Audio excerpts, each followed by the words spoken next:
7 स्थान शिवलिंग के बताए हैं जहां पर भूल से भी अगर कोई चंदन की उंगलियां लगा देता है। 7 स्थान ऐसे हैं जहां चंदन की मात्र उंगलियां लगा देने से ही शिव पितृलोक के पितरों को मुक्ति प्रदान करके वैकुंठ लोक का निवास दे देते हैं। 7 स्थान।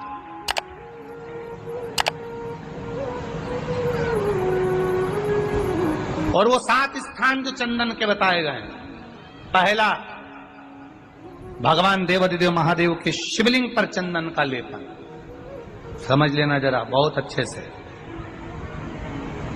आपको लगता है स्वप्न में कोई मुर्दे दिख रहे हैं या कोई जल रहा है या कोई मर रहा है या कोई चला गया है, ऐसा भय लगता है।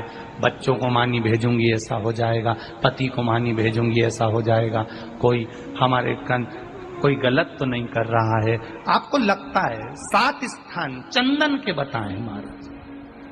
पहला शिवलिंग, दूसरा जहां गणेश जी का स्थान है, मालूम है ना सबको? जम के बोलो जरा, मालूम है ना सबको?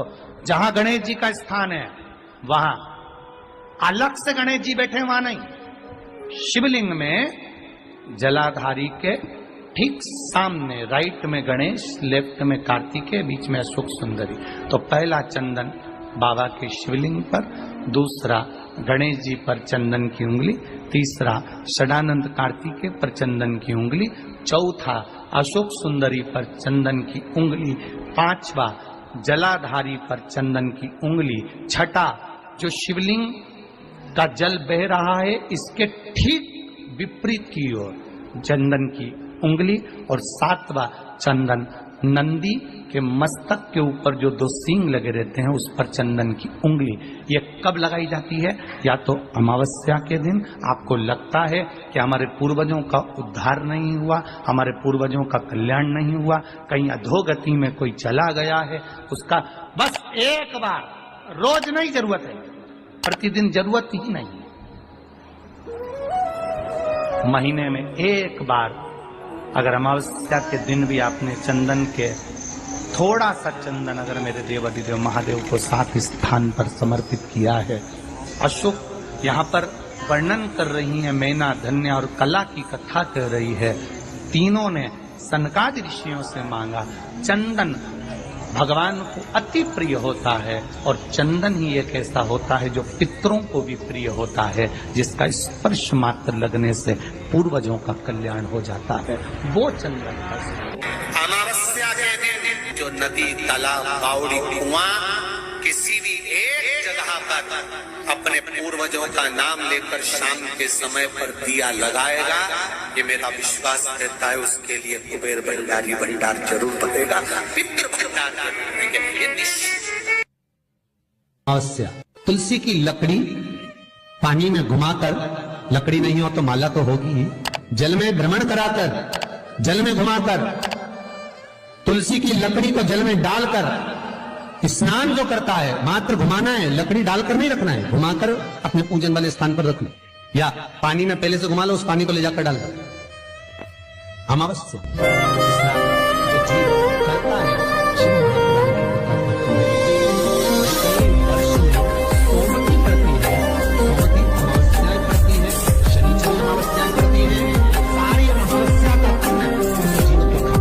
चला जाता। तो अच्छे से ध्यान रखिएगा, आप ब्राह्मण को भोजन कराएं ना कराएं, आपने धूप छोड़ी ना छोड़ी वो पता नहीं, गाय को रोटी दी ना दी, स्वान को भोजन दिया ना दिया, कौवे को भोजन दिया ना दिया, चलेगा। पर अमावस्या के दिन, उस दिन प्रदोष काल में, प्रदोष के समय पर, शाम के समय पर जाकर किसी भी नदी, तालाब, बावड़ी, कुआं, कहीं ना कहीं जो आपके पास में हो, वहां पर एक घी का दिया, बत्ती का मुंह दक्षिण की ओर कर अवश्य जला कर जाना, सारे पितृ दोष समाप्त हो जाएगा। निवेदन है, माताओं से निवेदन है, मान लो आपको कोई ब्राह्मण देवता ने कहा कि आपके यहाँ पितृ दोष है, तो आपको घबराना नहीं है कि महाराज जी मुझे क्या करना पड़ेगा, पितृ दोष है एक चावल का दाना घर में से लीजिए, हथेली पर रखिए, पानी का जो मटका होता है, हंडा होता है, पानी का जो मटका है, हंडा है, जहां पर रसोई घर में तुम पानी रखते हो, उस हंडे के पास में, मटके के पास में उस चावल के दाने को लेकर जाइए, अपने पितरों का स्मरण कर स्वधा स्वधा स्वधा स्वधा स्वधा 5 बार बोलकर शंकर भगवान के शिवलिंग पर, तुम्हारे घर में शिवलिंग हो तो घर में, और अगर मंदिर में शिवलिंग हो तो मंदिर में, उस चावल के दाने को चढ़ा दीजिए। कैसा भी पितृदोष होगा समाप्त हो। श्री पार्वती जी की नानी जी का नाम क्या था? स्वधा। क्या नाम था? जम के बोलो जरा। स्वधा। और ये कोई साधारण सी नानी नहीं है पार्वती जी की, और ना ये नाम कोई साधारण सा।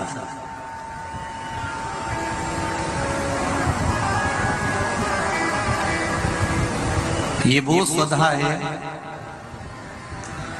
जो पितरों की धर्म पत्नी है, और पितरों की धर्म पत्नी है।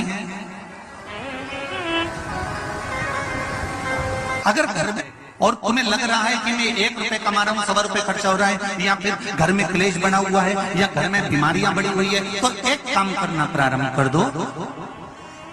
शिव जी के मंदिर में एकादशी के दिन जब आप जल शंकर को चढ़ाने तो रोज ही जाते हैं, जब एकादशी का दिन रहे और शंकर जी के मंदिर में आप जल समर्पित करें, तो 3 बार मुख से स्वधा स्वधा स्वधा या स्वधा स्तोत्र का पाठ, जिसमें 12 श्लोक ब्रह्म वैवर्त पुराण के अंतर्गत प्रकृति खंड में ब्रह्मा जी द्वारा स्वधा स्तोत्र के पाठ का महत्व बताया। कोई कहे कि सियोर वाले महाराज ने ये स्वधा स्वधा स्वधा मंत्र कहां से दिया, तो आप उसको बता देना। ब्रह्म वैवर्त पुराण के प्रकृति खंड में से ब्रह्मा जी ने इस स्वधा स्तोत्र पाठ को प्रकट करा और स्वधा के मूल मंत्र का स्मरण कराया। इसमें 12 श्लोक हैं स्वधा स्तोत्र में। अगर स्वधा स्तोत्र नहीं पढ़ सकते तो 3 बार मुख से क्या बोलना है? जम के बोलो जरा। स्वधा स्वधा स्वधा।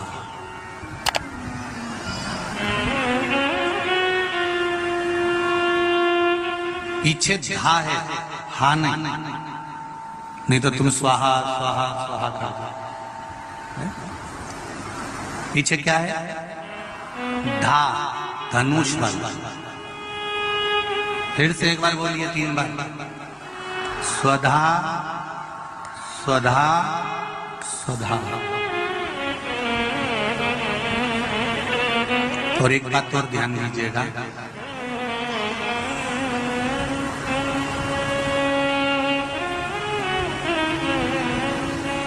यदि कोई बुद्धि से विकलांग विवेक काम नहीं कर रहा,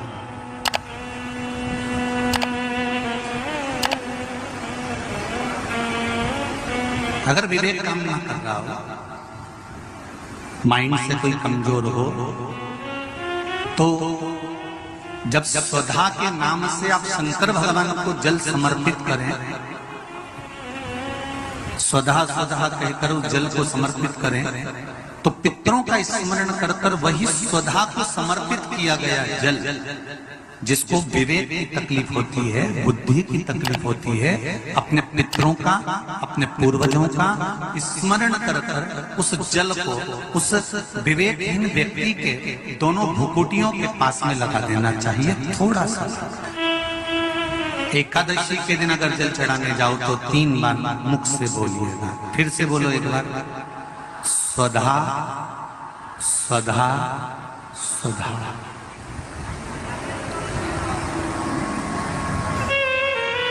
क्या पितृदोष हो, ज्यादा तकलीफ चल रही हो, बहुत ज्यादा कष्ट में हो, तो शिव मंदिर में बैठकर या घर के मटका परिंदा या पूजन वाली जगह पर बैठकर 12 श्लोक का सुधा स्तोत्र का पाठ भी कर सकते हो।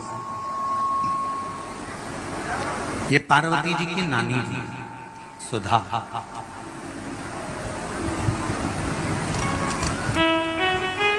जो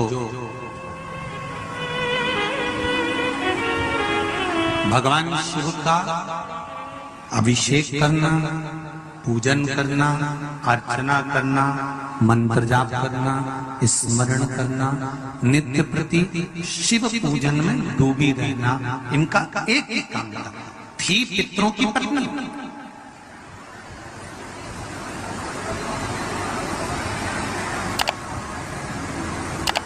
हैं पितरों की पत्नी, पर भक्ति में इनका बल बड़ा बड़ा बड़ा बड़ा। जब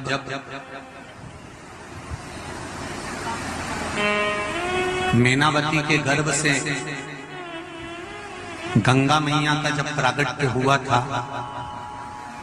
और प्रागट्य होने के बाद में संतान आगे नहीं हुई, तब माता मैनावती ने सुधा माता से पूछा था कि माँ मेरे गर्भ से और संतान नहीं हो रही।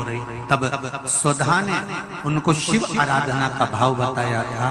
तब मैनावती के गर्भ से पुत्र हुआ था जिसका नाम मैनाक पर्वत हुआ था। मैनाक पर्वत के होने के बाद फिर मैनावती के गर्भ से एक बेटी का जन्म हुआ था जिसका नाम माता पार्वती थी।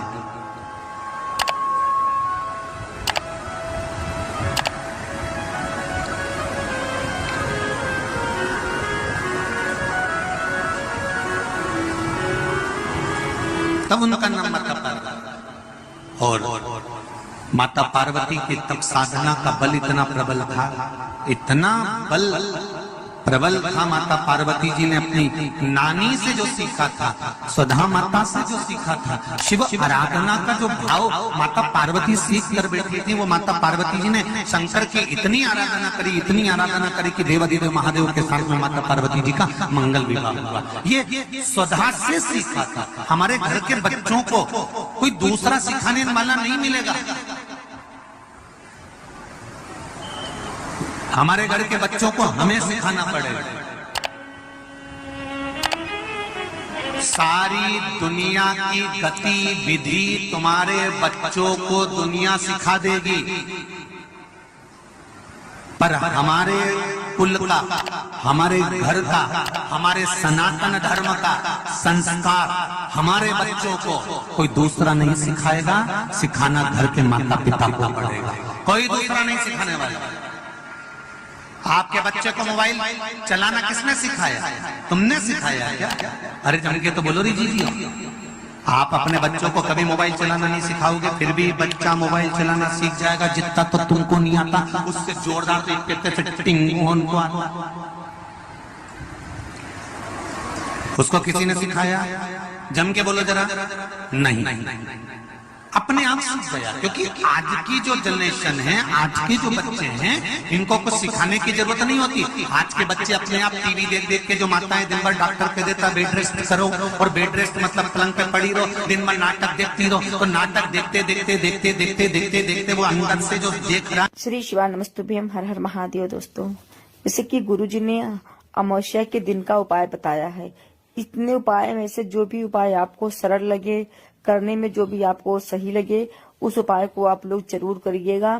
जितने भी पितृ दोष आपके घर में होंगे सब समाप्त हो जाएगा, पितरों को शांति मिलेगी। अमावस्या का दिन जो होता है ये पितरों का होता है। जैसे जैसे गुरुजी ने चावल का उपाय बताया, 7 चंदन का उपाय बताया, और जैसे गुरुजी ने और जो सारे उपाय बताए, इन सब उपायों को आप ध्यान से सुनिएगा, और जो समझ में आए, आपको सरल लगे, उस उपाय को आप अपने पितरों के लिए जरूर करें, जिससे कि आपके घर में शांति बनी रहे, सुख संपद धन संपदा बनी रहे। श्री शिवाय नमस्तुभ्यम। दोस्तों, मिलते हैं नेक्स्ट वीडियो में नए उपाय के साथ। तब तक के लिए हर हर महादेव। अगर आपको शिव महापुराण से जुड़ी जानकारी आपको चाहिए, या आपको जो भी उपाय करना है, आप हमारे चैनल को सब्सक्राइब करें, जिससे कि जो भी हम वीडियो या उपाय डालें आप तक जल्दी से पहुंच सके और उपाय को आप कर सकें। अब वीडियो को ज्यादा